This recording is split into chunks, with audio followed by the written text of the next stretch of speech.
Hello again. We are the Fantasy Sultans. We're back for week one of the NFL.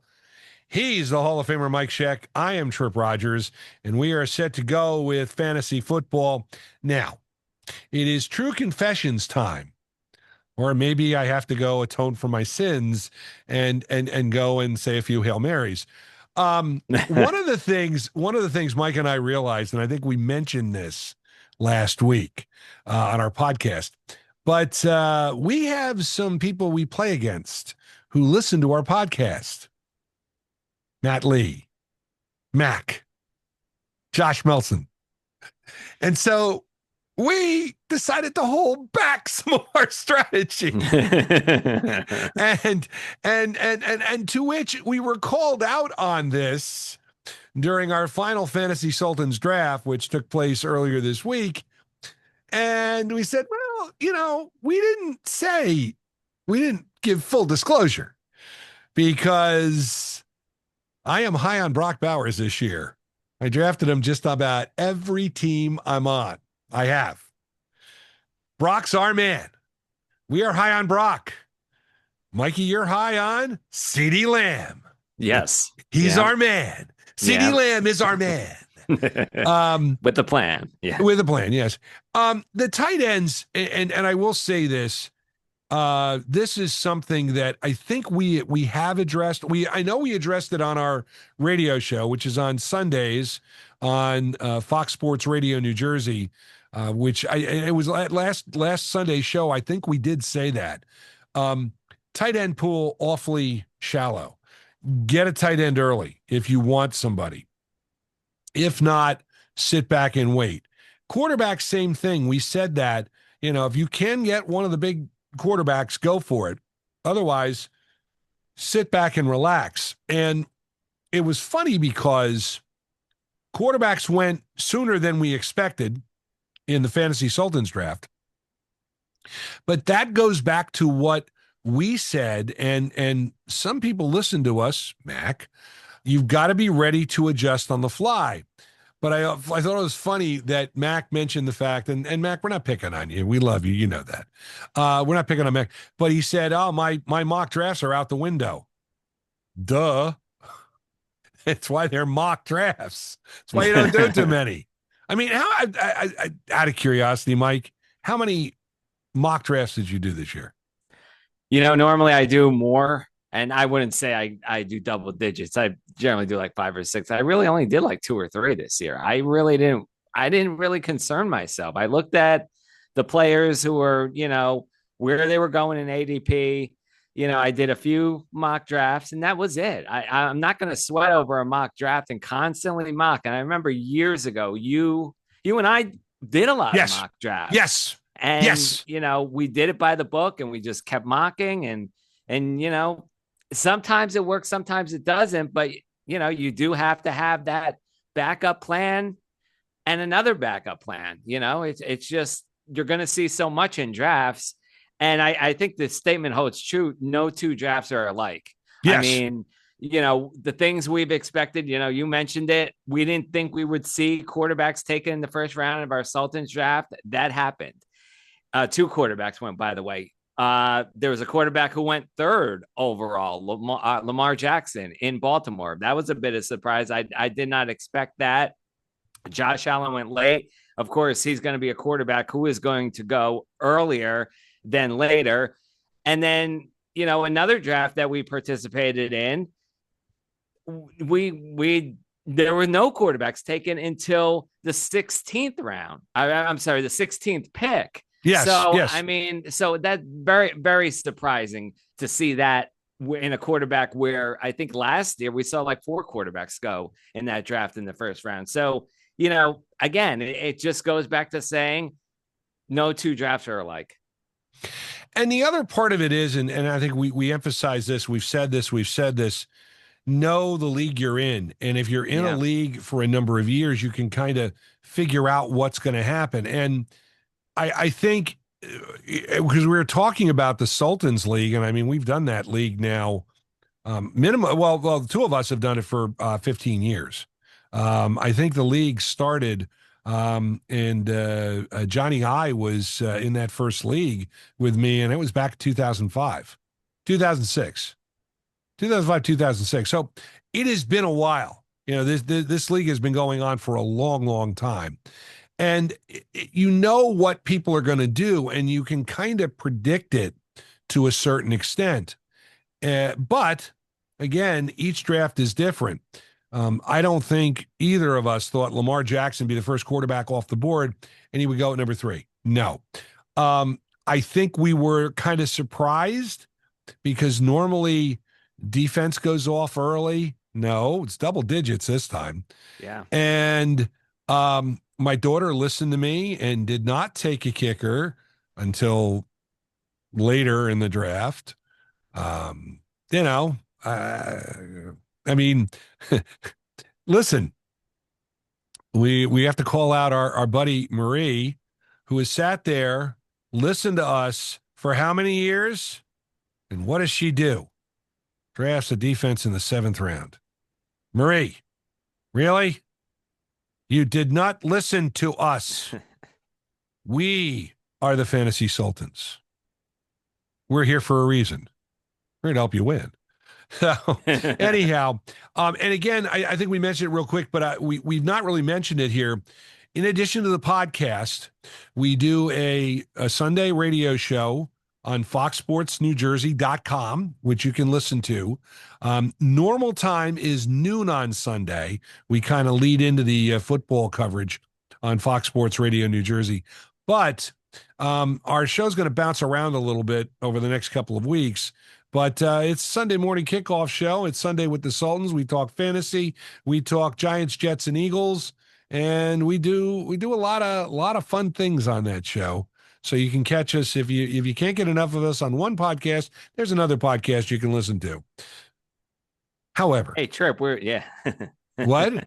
I was going to say we are talking about our fantasy draft. I didn't mean to interrupt you there, but our post thoughts of what happened in the draft, and goes back to the quarterback situation of Lamar going third. Anytime you overall, anytime you do see a non-running back or wide receiver going in the first round, there's going to be value, and that's where you're going to jump on the value pick. I went with Jahmyr Gibbs as the 4th pick overall in the draft. That's he slipped to me, and we said somebody's going to slip in that draft, whether it's CeeDee Lamb, and I took CeeDee Lamb in another draft, but it was Gibbs this time. Anytime you do see that, you're going to get value out of the pick. And then I followed it up with Jonathan Taylor coming back in the 2nd round.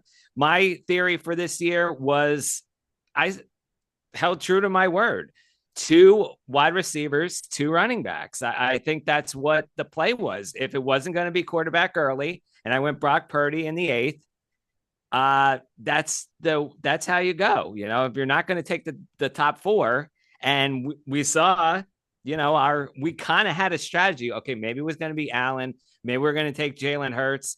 That strategy kind of, and then it went to the back burner because you got to retool and rethink your draft strategy there. And that's when we're like, okay, well, you know what? This is not happening. We're holding off on a quarterback. And I think that's either you go early or you hold off. And I think one of the points about that draft, and I'll just to expound on that, again, I did what I had thought I would do, and I got Brock Bowers, and I was able to get him. In fact, I took him first because I did not trust getting Bowers back to me. I was at number 10. I didn't trust Bowers getting back to me, so I took Bowers first, and I think that was a strategy because I really wanted to get him. And had I waited till that 15th pick, that was a danger zone. Sometimes you've got to jump early rather than late. And that is something you have to remember when you do a draft. If you really want somebody, go early. And there were a couple of, I think one of the best strategies we came up with was we had a couple of sleepers that we kind of sat on. We had talked before, and we had some sleepers we were sitting on, and Chris Rodriguez fell to you in the 15th round. And again, one of the reasons, Bill Crosby Merritt was Krusky Merritt was, everybody's in love with this guy from Washington. Well, here's the problem. Chris Rodriguez is going to get the goal line carries. And so that was something that we had seen and we was kind of talked about, and it's starting to become a little more. And so he's a guy to grab. In fact, I have him on my list of imports this week because I think he is somebody who could, again, add some depth to your team. And that's what you got to think about. Now, listen, imports on week one, you've already drafted your team. It's very rare you are going to go and try and get somebody. But in this case, if Rodriguez is out there, I think you got to try and get him. If he's available in your league, try and get him because he's a guy, again, a depth pick. But after week one, if this guy scores 3 touchdowns, everybody's going to want him. And I'd be like, where is this guy? Oh, you already got him. That's part of it. Week one wonders. And we talk about them every year. Well, maybe here's your chance to get a week one wonder ahead of week one. And that's what you got to think about, too. In terms of, and quarterback, you brought up a good point. Trevor Lawrence fell to me, and I took him as a second quarterback. Justin Fields is my number 1 quarterback. And I think Trevor. That's a good play for you because Justin Fields is kind of not saying he's a bad quarterback, but it can go either way. If he doesn't have a good season, well, at least you have a nice option in Trevor Lawrence. Well, that's the other part of it. And I think the one of the reasons I drafted it, I don't like taking 2 quarterbacks. I really don't. I only like one. But Lawrence was when I got him was I think it was the 12th round. And it's Trevor Lawrence. We're not talking about some guy who stinks. Now, granted, I know that he didn't have a good year last year. I mean, it's a given. I understand that. In Jacksonville as a new coach, Liam Cohen did a pretty decent job as offensive coordinator of the Tampa Bay Buccaneers. And I think that this team, this Jacksonville team, you got Brian Thomas Jr. on the wideout. You've got Travis Hunter, who they drafted, who's going to play wide receiver for this team. He's going to be dynamic. I think you got Travis Etienne, you got Tank Bigsby, you've got Trevor Lawrence, and I think this offense could be pretty good. Not great, but pretty good. And again, in terms of fantasy, you need good. You need options. So not the worst thing in the world. The other thing post-draft is, and we talk about it, and I think we've commented on it a couple times. Don't believe the grades you get. Yeah. From ESPN, Yahoo, CBS, NFL. They grade you specifically on how you followed the ADP. And if you took chances, they're going to ding you on it. And if you get a bad grade, listen, a lot of teams get bad grades and they make the playoffs. A lot of teams that get really good grades don't make the playoffs. What does that tell you? The draft, having a good draft is good, but you got to feel good about your draft. Yeah, and your draft is not won on draft night. Your league. It's true. It's true. You got to have in-season management. I just think that's one of the things that I really have got. I used to be very high on, I got to get a good grade, blah, blah, blah. And I'm like, no, doesn't matter. Because I think, I don't know. I just think the good draft grades are not worth it. But I mean, there's sometimes you can look at somebody and see what they're drafting and you're like, oh, what's this guy doing?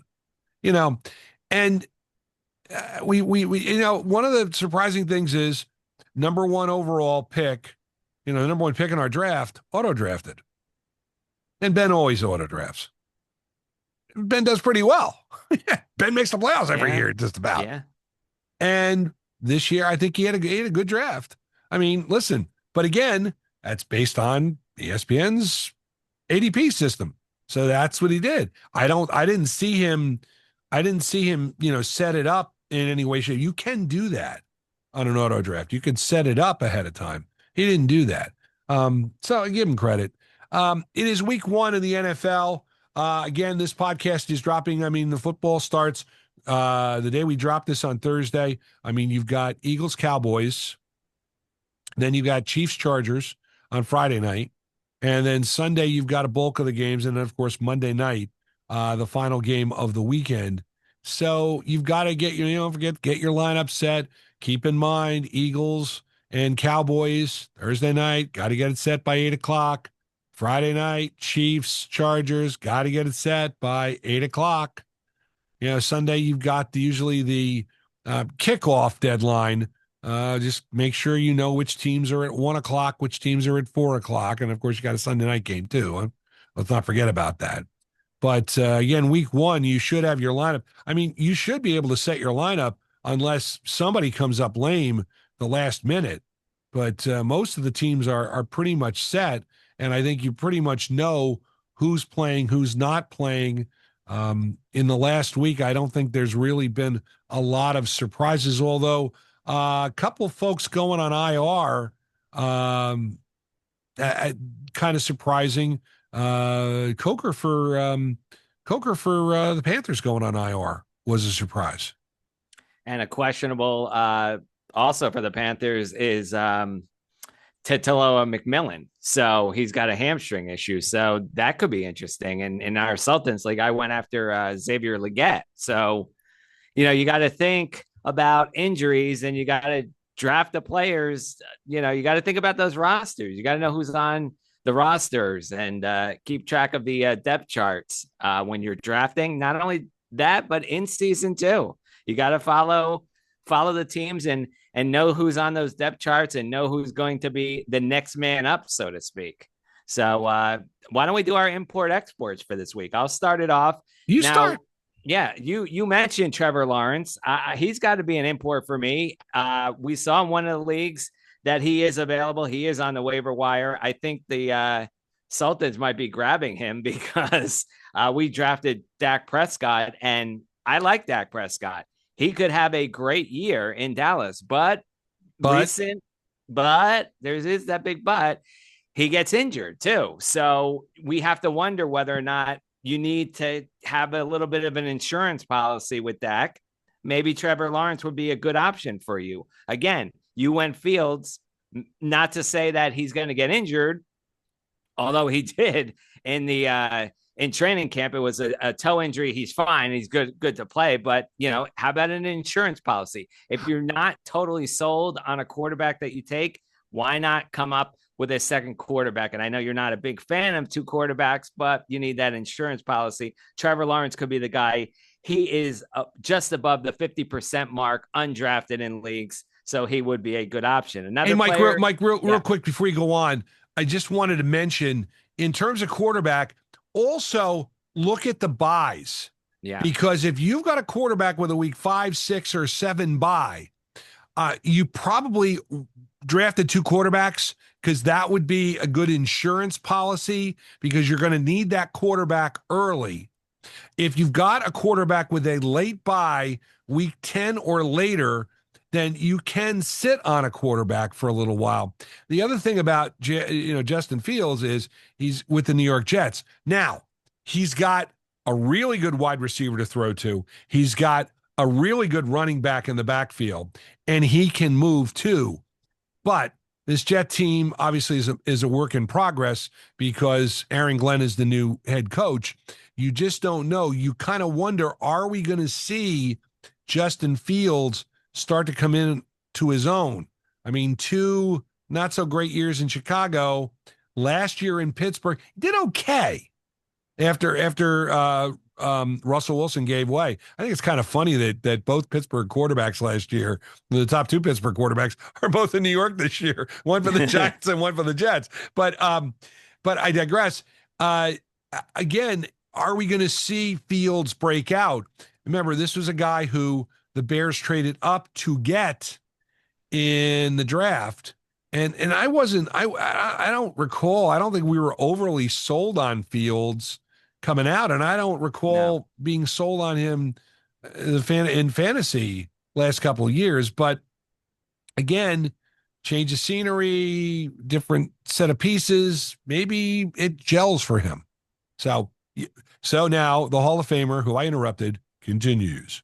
Change of scenery for this running back, Rico Dowdle in Carolina now. Everybody's drafting Chuba Hubbard, and he had a fantastic year last year, but Rico Dowdle was brought in because, frankly, the Panthers weren't in love with Miles Sanders. They shipped him off to where Rico Dowdle was in Dallas.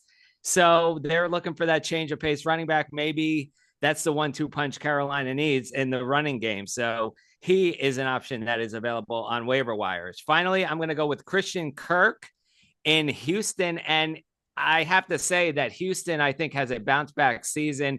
CJ Stroud just did not have first season was great, but came back to earth in the second season. I think the third season is a bounce back season. They have a nice passing attack, and he's already established himself in both 2 and 3 wide receiver sets. Healthy Kirk, I think he returns to a wide receiver 3 value. He's a player that you do not want to wait on the waiver wire. Snatch him early and often. Got to get him while you can. All right. Obviously, we're not going to do any exports week one. It's very difficult to do exports because you don't even know how anybody's going to do. This is a guy we talked about, Chris Rodriguez, running back for the Commanders. Now, he's available in 95% of the leagues.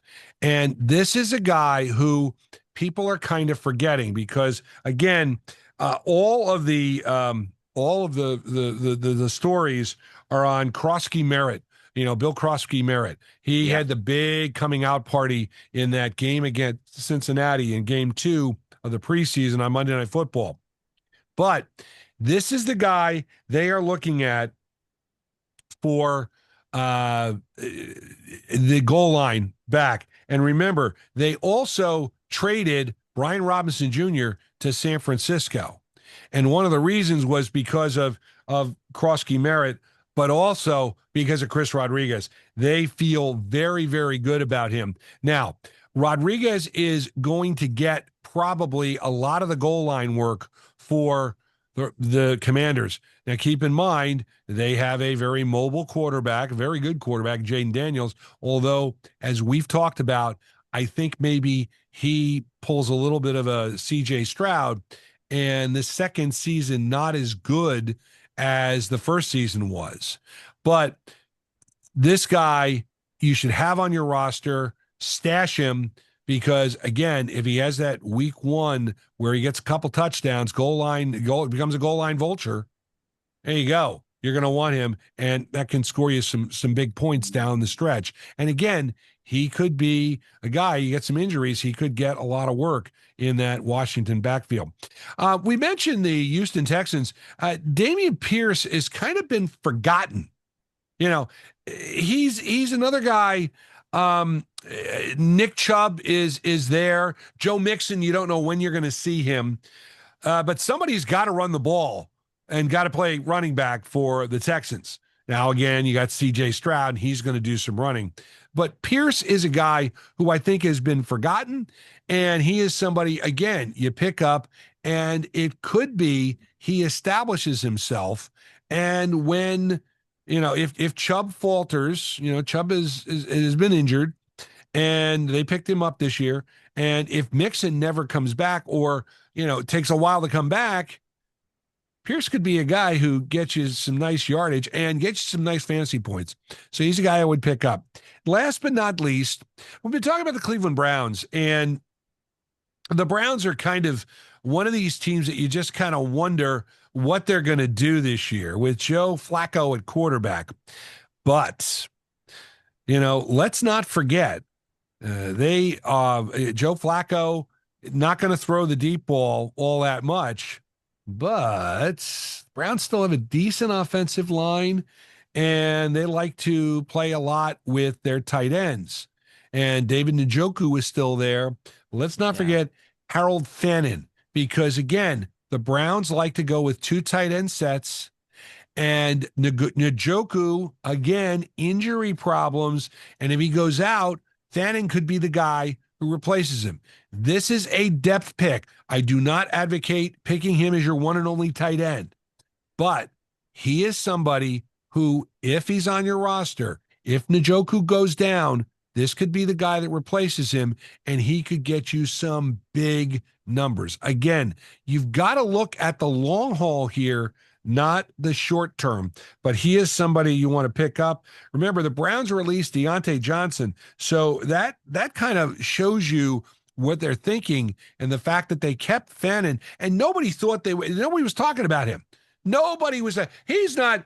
I defy you to see him come up on a fantasy depth chart or a fantasy listing of tight ends. You're not, because Njoku comes up and everybody says, "Oh, he's the Browns tight end." But this could be a guy. Again, you may thank us if you get him for your roster. Any other week one advice? No. Week one words of wisdom, Hall of Famer. Well, let's not forget that most teams only play 3 weeks of the preseason, with the exception of the 2 Hall of Fame teams that were in that Hall of Fame game. Otherwise, they're playing 3 games. So week 1 tends to be a preseason type of matchup. Some games are ugly. Some teams don't even show their cards until deep into the season. So, I mean, we don't know what to expect in week number 1. We're just basing a lot of this information that we've gathered over the past 6 months or so based on last year, or based on what we think might happen. So I don't know if it's time to hit the panic meter after week 1 if your team doesn't look as good as you thought it might. So I would say that I would not sweat over week 1, because that's not the best measuring stick. Because again, I feel like week 1 is a preseason game still. Yeah, I agree with you, but the other side of it is 1 of 14 weeks. In most, you're in can't normal afford fantasy. to lose. Right, you can't afford to lose. You can't go nuts, but again, you also you will see some things, and the other part of it is you got to hope you get through week 1 without any major injuries. I mean, let's face it, if your first 6 guys, if one of them goes down with an injury, and it could be a season-ending injury, you got some trouble, but you've got time to rectify that. That's why you listen to us. Yeah. It's not like you say, "Oh, I've got 5 minutes to kill. What am I going to do?" Or "I have 20 minutes to kill. What am I going to do?" No, you're listening to us because you want the tips that are going to win you a league. You can email us, fantasysultans@gmail.com. Don't forget about my other podcast, Tripp's Take and Trippin' Up, which is a music trivia challenge, which I enjoy doing with Phil Yale. And you can find them both on Spotify for creators and on YouTube. Just search for the name of each of the podcasts, as well as of course, Fantasy Sultans. Like the music of the 60s, 70s, and 80s, you can listen to WTRSradio.com online. You know something? We're back. I mean, it's September. There's a chill in the air. The weather's starting to turn. It was cold getting into the pool the other day. But we're here to make your life easier when it comes to fantasy. You give us 20 minutes, we'll give you what you need to know, or maybe a little longer, close to 30. But this is what we do. We're here. We're giving. We're giving to you. We're giving to everybody, because he's the Hall of Famer and I'm Tripp. We go by first names here. Hall of Famer, Tripp. But we continue to give. We are the Fantasy Sultans. And you are not.